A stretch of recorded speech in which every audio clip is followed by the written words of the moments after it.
Welcome back to Roundtail Restoration, everybody. My name is Chris Fisher. Next to me here, my 1964 Triumph TR4 that I'm restoring. Last couple videos I've been working on the bulkhead battery area. All that stuff gets torn up because of acid and water and everything like that.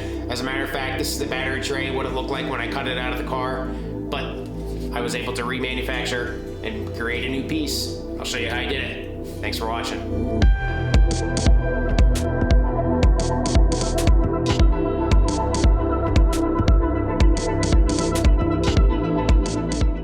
So the ribs are just about an inch wide at their widest, maybe 1.1 inches or so. Yeah, 1.1 inches, and they are approximately 4.3 inches on center. So we'll go to the end there, make our marks.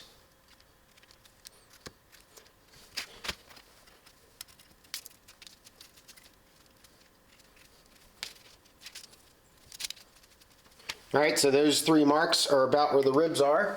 So now that gives me the width. Now I gotta look at the depth, and I'm gonna go from the flange. So this piece of cardboard paper here needs to line up just about right, and I'm gonna kind of eyeball this a little bit. Looks right about there or so, and if I would measure it from the front of the flange, I'm looking at just at 6 inches, almost exactly 6 inches.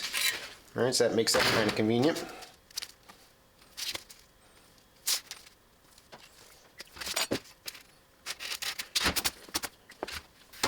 All right, and the curve is about, looks like the curve starts right at about 6/10 of an inch or so from the end of it. So we'll make that mark real quick. Try to find something with about the same diameter. I got the bottom of my little, one of my little medicine cups here. It's just about perfect.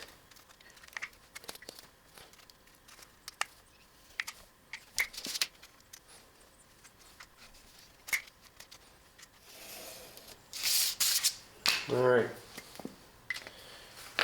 so that should be about right. All right, looking at it, eyeballing it, looks like that lines up pretty well. So now I'm just going to kind of mark over here. This piece of paper, this is not a template for making anything serious, really. Just need to make it big enough, cut it out.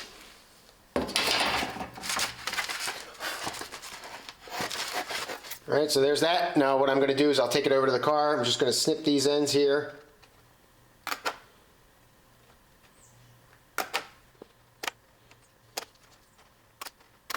Snip the ends like that, bend them up, or just bend them. Then take it over to the car and fit it up and make sure that that looks like it's going to fit.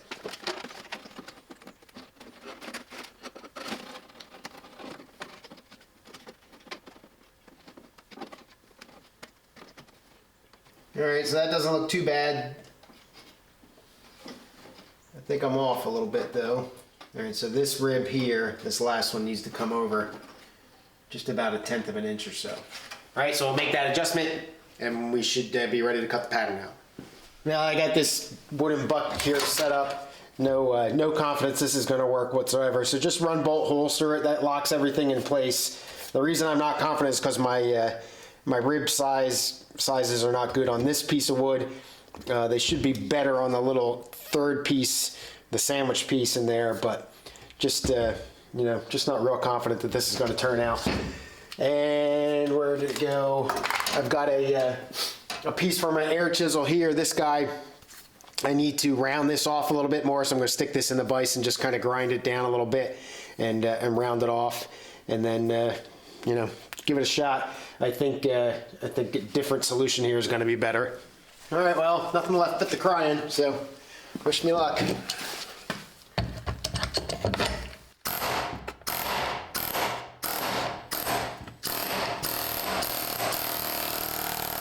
Didn't actually come out quite as bad as I thought it would. The problem now is that it's too rounded. If you look at the back of these, it's a much sharper ridge, or much sharper stamping than this nice smooth thing is. I really probably can't make this air chisel more beveled without making the diameter wrong. So what I'm going to do is I'm going to take my old, what I used for the rib on the firewall, on the kick panel, and press these in a little bit more and see if I can't kind of do a little bit best of both worlds. The flange also didn't bend at all, but I'm hoping the press will grunt that in. We'll see if that works or not. But I'll put this all back in the buck and then I'll try it on the press. And if none of this works, then I'll just go to using the brake. Now that I've watched Lynn's video, I got some comments from him. Hopefully we'll see what we can make work. Well, not great, but I might be able to salvage it. You can see that it's all kind of wonky, but I don't think it has stretched. So we'll try to flatten it back out, see if I can put these creases in here a little bit tighter, and go from there. The divots are not too bad. They're still somewhat rounded, especially looking on the bottom, but I think I might be able to make this work. See what we can do.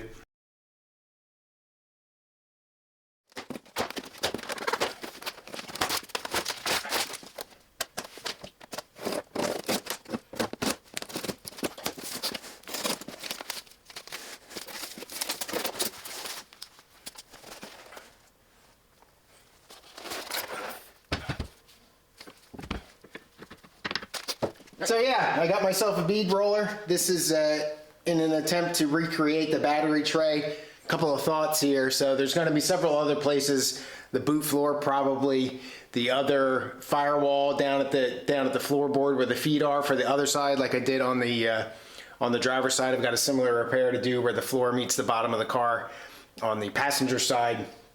Obviously the battery tray. Probably a couple other places. As I showed you at the end of the last little segment there, this it didn't come out terribly. I'm not totally disappointed with it. It did warp.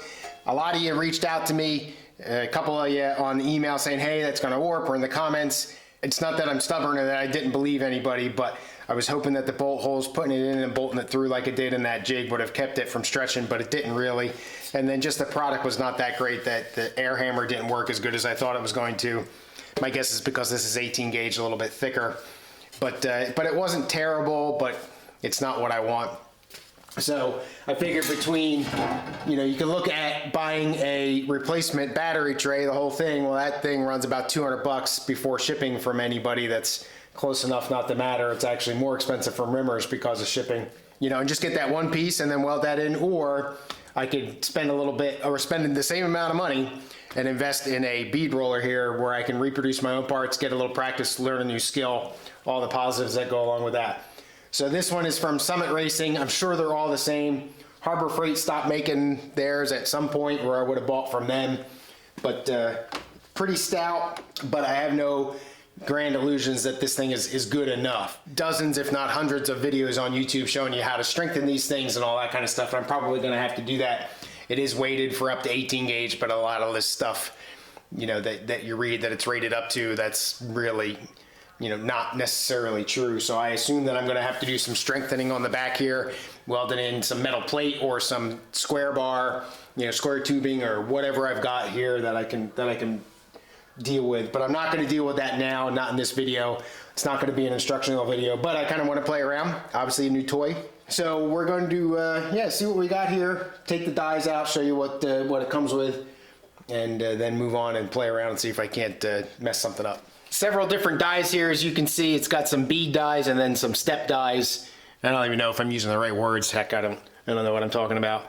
These ones that are more angled, kind of squared off, as opposed to these that's got that round bead on it, or what I'm going to focus on for what I'm doing here.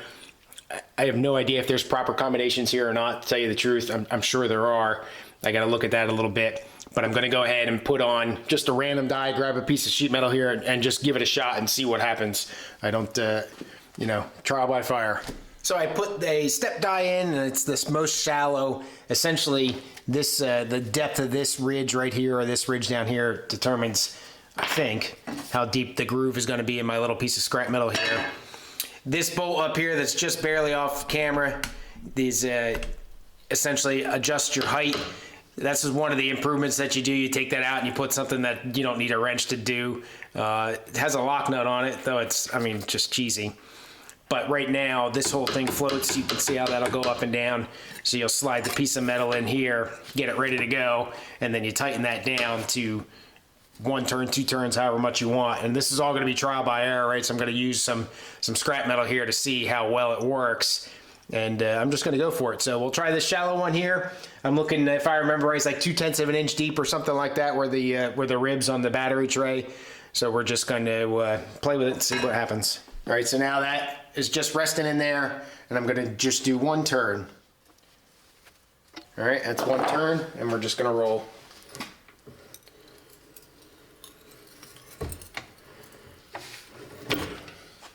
All right, and you can see just, at least I hope you can see it, just a slight little jog.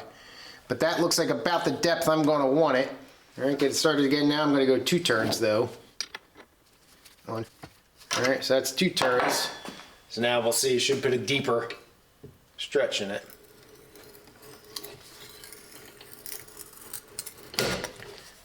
All right, and it does, as I would suspect. So that's running one over top of the other. Obviously, that's, I mean, that works. I think the next size die is going to be a little bit too deep, but we'll see. The other thing I'm curious about is if you can change the angle here by changing the orientations of the die. These are right now, they're fully against the stop of the shaft. So I'm wondering if I, sorry about the shadow there, if I run this distance and depth, am I going to get this to dive deeper or quicker and make it a steeper angle on that as that curves? So we'll play around here a little bit real quick. Change out the dies to the next larger one, roll it again, see what it looks like.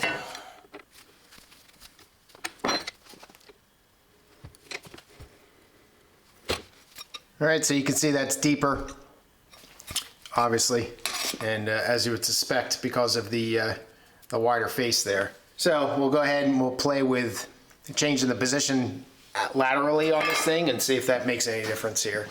So we're gonna pull, I guess we can pull the bottom one closer. That's where I've got room. All right, so now that's like no distance in between the two, very little. My guess is it's gonna be very difficult to do.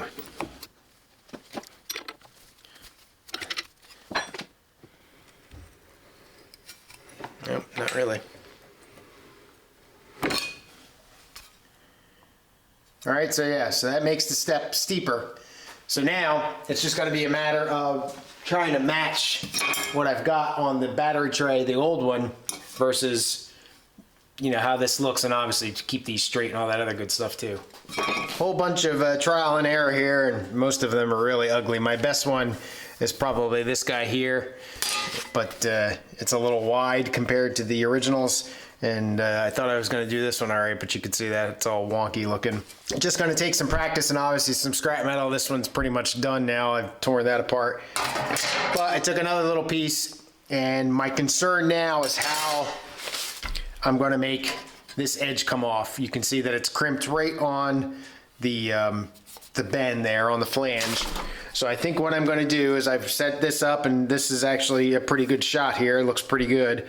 What I'm going to do is simulate a flange, except instead of bending it just like this, because I just have a feeling it's going to mess it all up, I'm going to slice where the bends are, make the flange there, and then just kind of play with it a little bit. And it might be hard to, probably not explaining it real well, but hopefully you'll see it as I do it.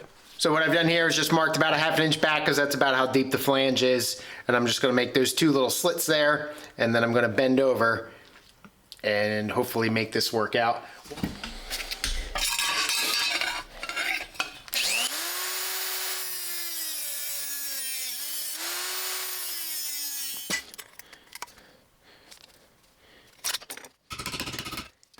Well, I have a feeling I cut you off there, but you can see hopefully that I think this is going to work.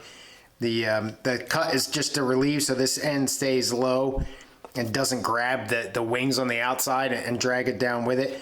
And you can see that the curve down is there. It's a little subtle, but it's there. But I think I can go in probably and dress that up with the chisel end of the hammer or something like that, just to make that a little sharper. And I think it's going to work out doing it that way. So the trick is going to be that I'm going to have 3 in a row. And do I do it with the the metal break or whatever. I'm not sure that I want to or need to, because it's gonna kind of crush the metal in. I think this is one of those where you're better off hammering against something and just leaving it flat. But anyway, you know, it's working. It's gonna take a lot of practice. Have the tracings out on the sheet of metal here. The inner lines, the skinny ones, represent the bottom of the die cut. The outside is the line that I'm going to trace, and I'm going to try to stay right on that line, maybe slightly to the inside of it. So I got those three there. Now the piece is wider than it needs to be, because any of the shrinkage that I'm going to get in there, I'm just going to draw from the edges. So I figure I've got a good 3/4 to an inch on either end where the piece is bigger than it needs to be. You can see that. So I got overhang, especially on this side. I should have moved it a little bit that way, but I got my depth set up properly, got all the spaces set up properly. Now really the only deal here is seeing if I can get it done and get it straight. This is one that I just did. You can see that shiny part in there. What's happening is the die is rubbing and kind of cutting into the metal a little bit, the edge of the die, because it's not, it's a little bit fatter than it should be, but not really anything I can do about that. You're going to see that on the tight curves like that. But I think, you know, I should be able to clean that up to make it not so apparent. But yeah, really, you know, there's nothing left to do now except to go for it. But you know, I don't want to really waste any metal, but then again, I can only practice so much. So wish me luck.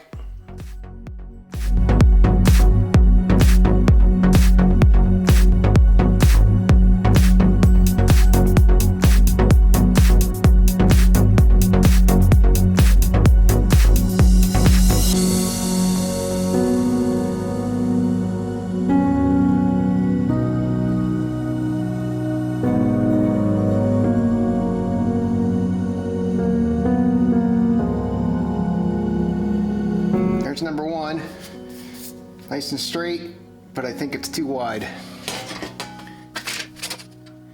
Yep, way too wide. Well, unfortunately what happened with that one is I simply just did my measurements wrong. I'm gonna go and do the thin lines now, the inner side. I think that's gonna be a little bit too skinny, but we'll see. I'm not sure if this piece is really salvageable. You know, the battery is gonna go on top of this. Do I really care? Am I gonna cut a whole new piece of metal? I don't know. But so we'll do the inside now, and if this one doesn't come out right, then I'll use a new piece of metal. If it does, I'll do the last one and then think about it. All right, and this one's too skinny. So I'll just go right in between and see what happens. All right, well, a waste of metal, but this one is probably between these two is probably the closest. You can see that the top curve kind of goes this way a little bit, and I just cut it too soon. So I'm gonna have to kind of finagle that a little bit. But you can see the lines here, I think, on the outlines where those dies leave marks. But on the steel like this, I mean, that'll clean up pretty easily. So I gotta see now, obviously I need a new piece of metal. See if I can't use this a couple more times to get my measurements right and find something that's nearly perfect. So we'll do a little trial and error here. I'll come back when I'm ready to try for the reels. Well, it's not perfect, but that's gonna work. Essentially applied the lessons that I learned from the previous several runs and got it done. It's a little bit of an oil can, but actually not as bad as I thought it might have been. Not something that, you know, welding it in and getting it set won't take care of. So there's some marking from the dies. Again, you can kind of see the big outlines and where it scuffed in the inside of the tight corners there. I can invest in better dies to try to prevent that, but all in all, I'm pretty happy. So now, continuation of getting the piece size now to fit, making this flange. I think I remember I showed you how I was going to do that. So we'll move on.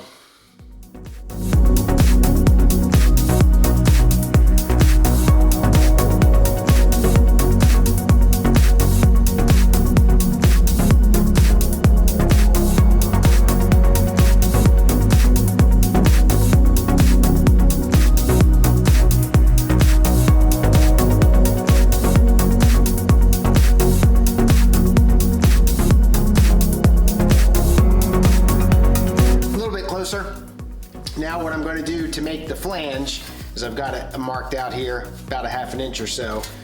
I'm gonna, like I did previously, I'm gonna cut here in these slots with just the die grinder so that I can then bend these over, because if I do it without that relief cut, it's gonna get all messed up, I think, when I bend it over. So I think I'll hammer form it instead of using the brake. I'm not so sure that the brake would work here. So I'm just gonna go ahead and, like I said, cut those up and see what I get.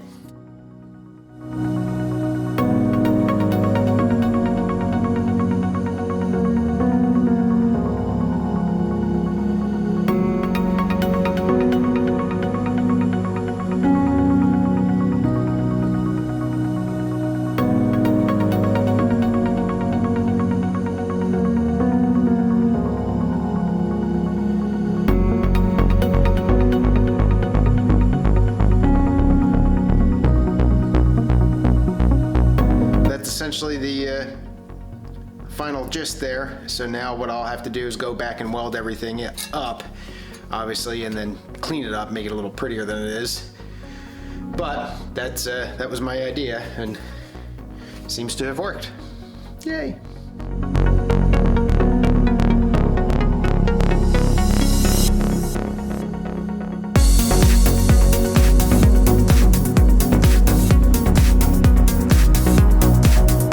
Step closer, got that front welded up and ground in.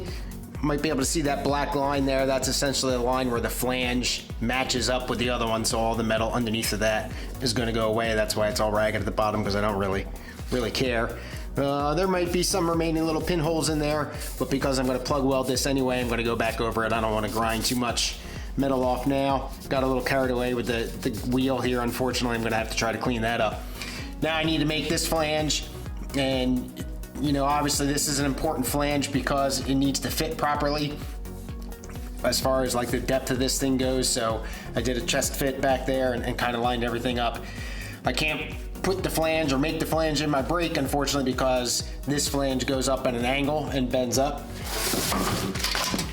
See the original piece there, how that kind of goes. So I'm not going to really be able to do that. I don't know how to bend this flange up without cutting it and doing that. So that's what that heavy line is representing, is essentially my cut line. So I'm going to cut there and then bend this up on this angle and bend this up on this angle. And I know I'm going to have a mess in that where I make that cut, but that's essentially how I'm going to have to do it. And because I can't put in the brake, I got to use the vise, and it's just going to not be probably as pretty as I want it to be, but it should work. Well, I must say that I'm pretty happy. Fits pretty good. You can see that the ribs line up pretty much. This little length over here, but that's because I made the extra cuts in the car. But all in all, it fits up pretty good. So obviously still some, I gotta fill this in, gotta clean these flanges up and everything like that. And I gotta make sure that this flange really does fit. But if I take this piece, it fits pretty good on there. So, but all in all, happy with that, happy with the way that bead whirler works. And I'm glad I invested the money in it. It's not perfect, but it'll work. That's all I got. Thanks for watching. Cheers.